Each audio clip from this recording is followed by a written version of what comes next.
السلام علیکم پیارے بچوں، آج میں آپ کو جو کہانی سناؤں گی اس کا نام ہے پیاسا کوا۔ ایک بار بہت گرمی پڑ رہی تھی۔ ایک کوا بہت پیاسا تھا۔ اس نے ادھر ادھر پانی بہت ڈھونڈا لیکن پانی کہیں نہیں ملا۔ اچانک اسے گھڑا دکھائی دیا۔ کوا بہت خوش ہوا۔ وہ اڑ کر اس گھڑے کے پاس پہنچا۔ گھڑے میں پانی بہت کم تھا۔ کوے کی چونچ پانی تک نہ پہنچ سکی۔ کوا بہت چالاک تھا۔ اس نے ایک ترکیب سوچی۔ وہ اپنی چونچ میں کنکر اٹھا اٹھا کر لایا اور گھڑے میں ڈالنے لگا۔ اسی طرح لگاتار کوا کنکر اٹھا کر لاتا رہا اور گھڑے میں ڈالتا گیا۔ آہستہ آہستہ گھڑے کا پانی اوپر آ گیا۔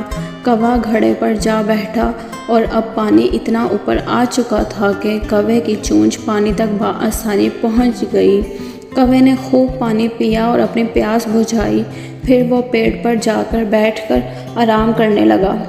اس کہانی سے ہمیں سبق ملتا ہے، خدا ان کی مدد کرتا ہے جو اپنی مدد آپ کرتے ہیں۔ اگر آپ لوگوں کو میری ویڈیو پسند آئی ہو تو پلیز اس ویڈیو کو لائک اور چینل کو سبسکرائب کرنا نہ بھولیے گا۔